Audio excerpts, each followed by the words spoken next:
We are Cowbridge Comprehensive School geologists conducting a geological investigation into the structure, paleontology and the tsunami evidence at Dunraven Bay on the Glamorgan Coast, using an array of advanced reality capture techniques and technology with the kind support from TerraDat Company and the Royal Society. There are a series of interviews with our team that will explain this process. Hi, today we're with the paleontology group. I'm with Nick. Harvey. Can you tell me about what you've been doing today and your initial planning? So our initial plan was to do a transect along these exposed rock faces with quadrats to measure fossil density in these areas. However, we realised this was limited to answer our question, as we wanted to also look at the layered parts of the sequence, which unfortunately, as they are more prone to erosion, do not outcrop here. So instead we're looking closer to the cliff face and looking along the cliff face to identify if we can see any fossils along there and identify what type of assemblage it is. So could you tell me which type of fossils you're looking for and what your findings have been? Mainly we found Gryphea, but we've also found ammonites in rare cases and pinna, which is a bivalve. Gryphea is by far the most common type of fossil we found so far. We also found some crinoids, didn't we, Nick? We found a few crinoids. But other than that, mainly Gryphea and pinna. And you told me earlier that you have an example of one of your fossils down here. It's not the greatest example, but we've got a ammonite here, located in the rock. It's slightly weathered, but it's a nice cast. And here we've got the open end of a pinna. We've also got some mineral deposits here as well, which I think is quite interesting. So yeah, this is quite a nice sample of what we have found. So what have your overall conclusions been today, discovering all of your findings? So our main conclusions about whether the main findings were death or life assemblage is that we don't have a full conclusion yet, but in my opinion, I believe that it's more death assemblage, as a lot of the fossil we found are non-articulated rather than articulated, so the shells have separated, which happens generally when they die.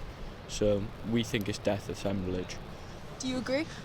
I would tend to agree. I do believe we need to look at more data first to come to a full conclusion, but especially in the layered limestone, we're seeing unarticulated Gryphea, which are typically aligned following the cliff face almost. Do you have any other points you'd like to add, or is that all? I believe that is all.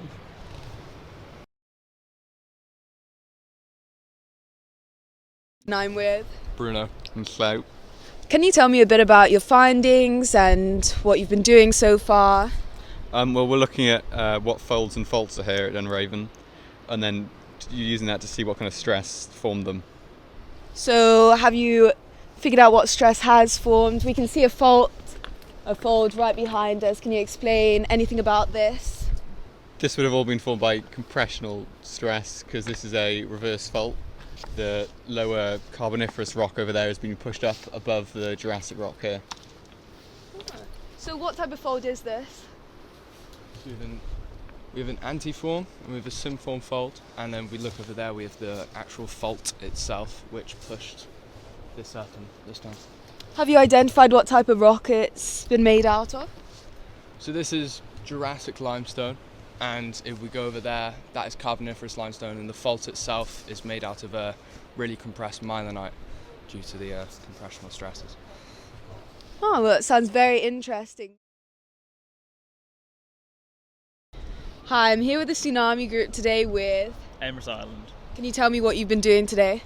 So we came here and we looked at the cliff and we thought, so the large rocks at the base of the cliff, small rocks at the edge. So we thought that a tsunami might have come through and picked up rocks from here, smashed them against this cliff, and then the impact of that, and the tsunami dragged it out, energy from the cliff and from the tsunami pulled the lighter rocks back out and left the large rocks here. So what we've been doing, measuring the areas and volumes of the rocks, and we're going to work out the densities. So eventually we're going to be able to see and work out the amount of energy required to move the small rocks away and the large rocks here. So with the information that you've gathered today, do you think there was a tsunami here? We think so, just because it's more likely, because the other option is a storm surge, which way more energy required, the wave needs to be way higher. So if the wave was higher, it's a big cliff, but it's not a very high cliff. So it needs to be at least 15 meters tall. I'm with Izzy and Kitty. So can you tell me a bit about what you're doing today and what you've discovered? Okay, so we've been flying the drone and taking pictures of the coast behind us to try and see whether there's any alignment or imbrication with the rocks to see whether they've been laid down by a mass wave, tsunami. Yeah.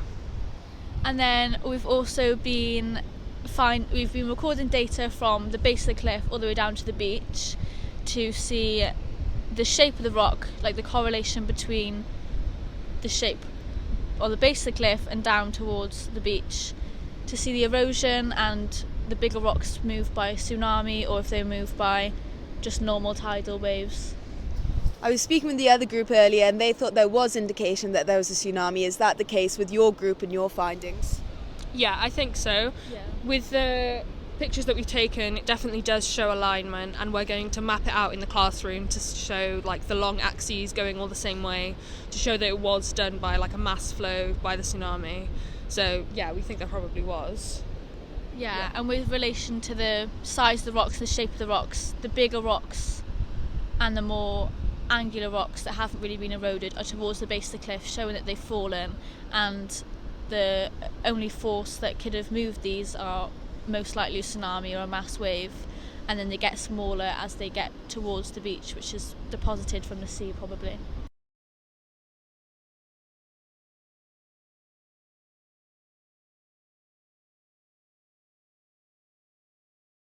Hi, today I'm here with the structural team with...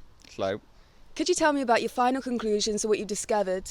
So we were looking at the deformation of the rocks at Dunraven Bay, and by looking at the large reverse faults and the folding of the Carboniferous limestone, we can tell that large amounts of compressional stress must have been applied. And then after, by looking at the normal faults, that some tensional stress must have been applied as well. Thank you. Hi, today I'm here with the leader of the paleontology team. Nick. Can you please tell me a bit about your final conclusions and what you found out? So our group was looking at the fossil deposits within the limestone shale sequence of Southern Down. Based on T. Shepherd's work, we could deduce that there wasn't a variation due to oxygen levels, as they were all deposited in fairly similar paleo environment. Therefore, we sought to explain the difference in the fossil distribution between the limestone of life deposits and the shale of death deposits of only Gryphea, as a result of the paleo environment as suggested by A. Hallam in 1960.